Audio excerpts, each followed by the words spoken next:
Mumbai MMR सहित राज्य भर में रिक्शा टैक्सी कैब चालकों के लिए मराठी भाषा का ज्ञान अनिवार्य किए जाने संबंधी परिवहन मंत्री प्रताप सरनाईक के आदेश को लेकर मचा घमासान अब थम सकता है। दरअसल सोमवार को परिवहन मंत्री प्रताप सरनाईक ने यूनियन के पदाधिकारियों और हिंदी भाषी नेताओं के साथ बैठक करने के बाद मंगलवार को उन्होंने परिवहन विभाग के अधिकारियों के साथ बैठक की। इस दौरान सभी 59 आरटीओ के अधिकारियों के साथ चर्चा करने के बाद प्रताप सरनाईक ने प्रेस कॉन्फ्रेंस कर मराठी भाषा की अनिवार्यता के फैसले पर स्थिति स्पष्ट कर दी है। परिवहन मंत्री प्रताप सरनाईक ने 28 अप्रैल 2026 को आरटीओ अधिकारियों के साथ बैठक के बाद घोषणा की है कि ऑटो रिक्शा और टैक्सी ड्राइवरों के लिए मराठी भाषा की अनिवार्यता पर तत्काल दंडात्मक कार्रवाई नहीं की जाएगी। सरकार ने अप्रत्यक्ष रूप से ड्राइवरों को मराठी सीखने के लिए 15 अगस्त 2026 तक लगभग 100 दिन का समय दिया है। यानी 1 मई से किसी भी ड्राइवर का लाइसेंस या परमिट रद्द नहीं किया जाएगा। 1 मई से 15 अगस्त तक का समय प्रोत्साहन अवधि के रूप में उपयोग होगा। वहीं आरटीओ कार्यालयों में ड्राइवरों के लिए मराठी भाषा सीखने की सुविधा और स्थान उपलब्ध कराए जाएंगे। परिवहन मंत्री ने स्पष्ट किया कि नियम लागू रहेगा। उन्होंने कहा कि 1 मई से सरकार की मुहिम शुरू हो जाएगी। हालांकि नियमों के मुताबिक ड्राइवरों पर कार्रवाई नहीं होगी, सिर्फ सत्यापन की प्रक्रिया जारी रहेगी। प्रताप सरनाईक ने कहा कि यदि महाराष्ट्र में रोजगार करना है तो मराठी भाषा सीखनी ही होगी। वहीं सरकार का रुख स्पष्ट भी है कि महाराष्ट्र में व्यवसाय करने वालों को स्थानीय भाषा बुनियादी ज्ञान होना चाहिए, ताकि वो यात्रियों के साथ कहाँ जाना है या कितना किराया हुआ जैसे बुनियादी संवाद कर सके। वही ऑटो और टैक्सी यूनियन ने मराठी सीखने पर सहमति जताई है और कुछ यूनियनों ने अपने कार्यालयों में प्रशिक्षण सत्र आयोजित करने की भी बात कही। परिवहन मंत्री प्रताप सरनाईक ने यह भी चेतावनी दी है कि यदि 16 अगस्त के बाद नियमों का पालन नहीं हुआ, किसी चालक ने मराठी बोलने से इनकार किया तो उसके खिलाफ एक्शन होगा। परिवहन मंत्री ने यह भी स्पष्ट किया है कि भविष्य में इस नियमों का ओला, उबर और रैपिडो के ड्राइवरों पर भी लागू किया जाएगा। सबसे पहले तो मैं यही कहना चाहता हूं कि मराठी भाषा के ऊपर कोई राजनीति नहीं है। मराठी भाषा का इतिहास बहुत पुराना है, 2300 साल से भी अधिक ये इतिहास है और मराठी भाषा के ऊपर प्यार करने वाले लोग इस दुनिया में है। हमारा मुंबई शहर है, खासकर महाराष्ट्र है, ये महाराष्ट्र की संस्कृति और परंपरा है कि आने वाले जो भी लोग हैं उनको रोजगार देना, क्योंकि मुंबई में लाखों लोग रोज आते हैं और व्यवसाय करते हैं, अपनी रोजी रोटी के ऊपर परिवार का गुजारा करते हैं। हमारा भी यही कहना है कि आइए, हम आपके लिए तैयार हैं। हम आपको रोजी रोटी देने के लिए अगर तैयार होंगे तो हमारी जो मराठी है, हमारी जो राजभाषा है, उसका आदर करना भी आपका कर्तव्य बनता है। आरटीओ डिपार्टमेंट के माध्यम से बहुत सारी गलतियां आपके माध्यम से होती है, ऐसा हमने रिक्शा टैक्सी ड्राइवर्स को बोला है। जो मीरा भाईंदर शहर के नरेंद्र मेहता जी है विधायक, उन्होंने कंप्लेंट की थी, उसके कंप्लेंट के आधार पे हमने जो सर्वे किया, वो सर्वे में हमने करीबन 3400 से अधिक ऑटो रिक्शा ड्राइवर्स का हमने जो कागजात है वो जानकारी ली।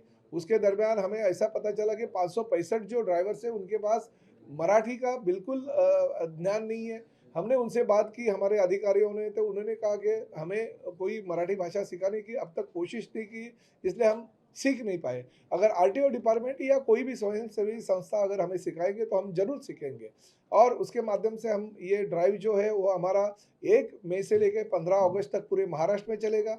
कानूनन जो है कार्रवाई वो तो हमारी होगी। अगर कोई गलत तरीके से ड्राइव करता है, लोगों को परेशान करता है, हैरान करता है, पैसेंजर से गलत तरीके से अगर बोलता है, पैसेंजर के लिए अगर रिक्शा रुकाता नहीं, टैक्सी रुकाता नहीं, वो टैक्सी में और रिक्शा में बैठ के अगर स्मोकिंग करता है, वो अगर उसका यूनिफॉर्म जो है वो यूनिफॉर्म अच्छी तरह से पहनता नहीं है और जो कानून का अगर ख्याल नहीं रखता है तो उसके ऊपर उसका लाइसेंस रद्द करने का, उसका परमिट रद्द करने का तो जिम्मेदारी हमारे आरटीओ के लोग हैं, वो तो लेंगे ही।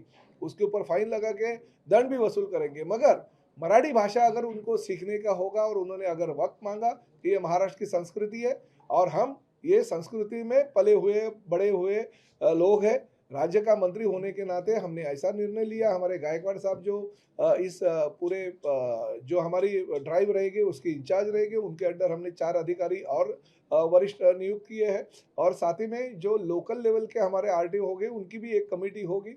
उस माध्यम से हम कागजात चेकिंग करेंगे, लाइसेंस चेक करेंगे, बैच करेंगे, चेक करेंगे, परमिट चेक करेंगे। अगर गलत तरीके से कोई अगर ड्राइविंग करता है तो उसका लाइसेंस तुरंत जगह पे रद्द किया जाएगा। मगर मराठी के मुद्दे पे अगर वो मराठी सीखने के लिए तैयार होंगे तो हम उनको मराठी सिखाएंगे, क्योंकि कोकण मराठी साहित्य परिषद और साथ ही में मुंबई मराठी साहित्य संघ, इन दोनों संस्थाओं ने मराठी सिखाने के लिए उनको मान्यता दी है और वो आगे आने के लिए तैयार है। धर्मवीर आनंदी के साहब के नाम से हमारी जो संस्था है, उस संस्था के माध्यम से हम उनको मराठी सिखाएंगे। मराठी सीखने के बाद उनको सर्टिफिकेट भी दिया जाएगा। जो सर्टिफिकेट लाइसेंस जब भी रिन्यू होता है या परमिट रिन्यू होता है उस वक्त कंपलसरी होगा उस ऑटो रिक्शा ड्राइवर को या रिक्शा टैक्सी ड्राइवर को उस समिति का सदस्य होना बंधनकारक है।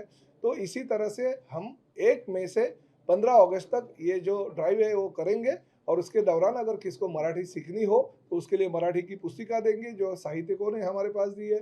दूसरी पुस्तिका जो है वो कल हम प्रकाशित करेंगे। उसके माध्यम से भी जुज़वी जो मराठी है, जो पैसेंजर के साथ ड्राइवर और ड्राइवर के साथ पैसेंजर बातें करते हैं वो समझना चाहिए। वो जो बुक है वो हम व्हाट्सएप के माध्यम से हर रिक्शा वालों को देंगे जिनको मराठी सीखना है। देखिए, हम तो यही चाहते हैं, हम पॉजिटिव है, हम यही चाहते हैं कि 15 अगस्त को हमारा ड्राइव खत्म हो जाएगा और 16 अगस्त को रिपोर्ट हमारे ऑफिसर्स के पास आएगा। हम यही सोचते हैं कि उस दौरान हमारे सभी हिंदी भाषी भाई है पूरा का पूरा मराठी सीखेंगे, क्योंकि जुज़वी मराठी है। हम ये नहीं कहते कि घर पे जाके अपने परिवार के साथ आप मराठी में बात करो, आप अपने दोस्तों के साथ या गांव जाने के बाद में भी आप मराठी में बात करो। हम यही कहते हैं कि जो प्रवासियों के साथ आपको बात करनी है वो आपको समझनी चाहिए और वो अगर कुछ बोलते हैं तो आपको समझना चाहिए। इतना मराठी तो आपको सीखना जरूरी है और इसलिए हम ये प्रयास करें और धर्मेंद्र आनंद के साहब के नाम से जो हमने महामंडल बनाया उस माध्यम से हम ये कार्रवाई आगे करते रहेंगे। मगर एक बार मैं यही कहना चाहता हूँ, महाराष्ट्र में अगर व्यवसाय करना होगा तो मराठी अनिवार्य है।